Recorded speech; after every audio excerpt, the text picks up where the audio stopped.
चंद्रलोक की चमकती चांदी सी दुनिया में बने महलों के बीच एक राजकुमारी रहती थी, चंद्रप्रभा। उसकी आंखों में तारों की चमक थी और हंसी में ब्रह्मांड की मधुरता। चंद्रदेव की सबसे प्यारी संतान थी वो, पर उसका मन चांद की ठंडी एकरस रातों से ऊब चुका था। वो पृथ्वी की कहानियां सुनती थी, रंग बिरंगे मौसम, हंसी ठिठोली से भरे बाजार और सबसे ज्यादा प्रेम की कहानियां। एक रात उसने अपने पिता चंद्रदेव से पूछा, पिताश्री, क्या मैं पृथ्वी पर जा सकती हूँ? मैं वहाँ का जीवन, वहाँ का प्रेम देखना चाहती हूँ। चंद्रदेव का चेहरा गंभीर हो गया। पृथ्वी का प्रेम क्षणिक होता है चंद्रप्रभा। वहाँ की भावनाएं गहरी होती हैं पर टिकती नहीं। वहाँ सुख के साथ दुख भी मिलेगा। पर चंद्रप्रभा के मन में जिज्ञासा से ज्यादा एक अधूरी पुकार थी। वो प्रेम को समझना चाहती थी, उसका स्वाद लेना चाहती थी। अंततः चंद्रदेव ने उसे एक रात की अनुमति दी, पूर्णिमा की रात, जब चांद का तेज सबसे उज्ज्वल होता है। राजस्थान के एक छोटे से गांव में रेगिस्तान की गर्मी से भरी रात में एक युवा चित्रकार वीर अपनी कुटिया में बैठा था। उसके चारों ओर अधूरी तस्वीरें बिखरी थीं। वो चांद को निहारते हुए बुदबुदाया, काश तुम मेरी तस्वीर से उतरकर सामने आ जाए। उसी पल आकाश से एक उज्ज्वल रोशनी उतरी। चांदनी में लिपटी एक स्त्री उसके सामने खड़ी थी। लहराते बाल, आंखों में तारों की चमक और चेहरा ऐसा जैसे स्वप्न से उतर आया हो। तुम कौन हो? वीर ने हकलाते हुए पूछा। मैं चंद्रप्रभा, चांद की राजकुमारी। एक रात के लिए पृथ्वी पर आई हूँ, ये जानने की प्रेम क्या होता है। वीर की आंखों में चमक आ गई। वो मुस्कुराया। प्रेम जानना है? चलो, मैं तुम्हें दिखाता हूँ। रात का हर पल एक कविता बन गया। वीर ने चंद्रप्रभा को अपनी कुटिया में बुलाया। उसने मिट्टी के रंगों से भरे बर्तन दिखाए और कहा, प्रेम रंगों जैसा है, कभी हल्का, कभी गहरा। दोनों ने मिलकर एक चित्र बनाया।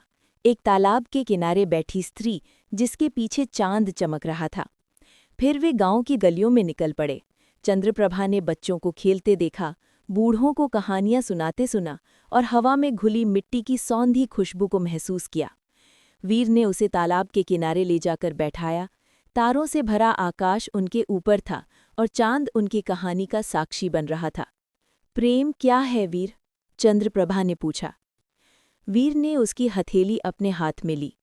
प्रेम वो है जो इस पल को अनंत बना देता है।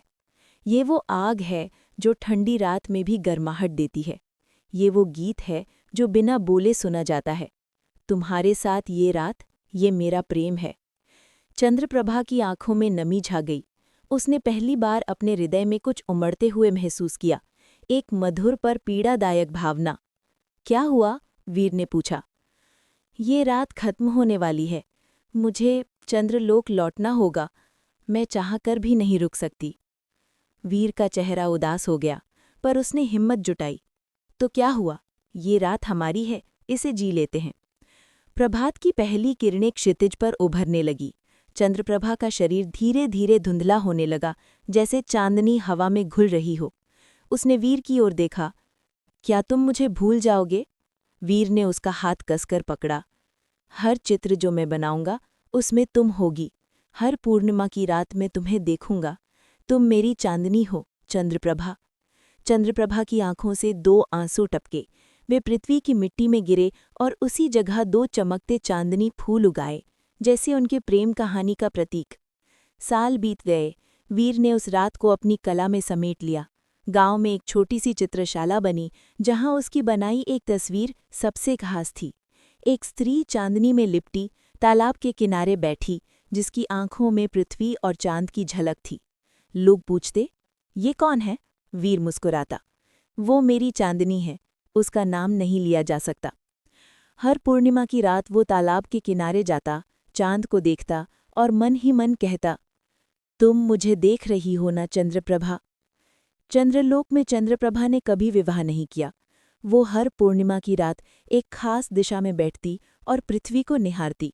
उसकी आंखों में वही तड़प थी जो वीर की तस्वीरों में झलकती थी।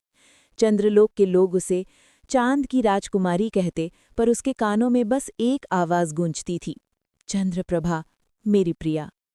ये एक प्रेम था जो एक रात में जन्मा, एक वचन था जो जीवन भर निभाया गया, और एक इंतजार था जो हर पूर्णिमा की रात चांद और पृथ्वी के बीच कहीं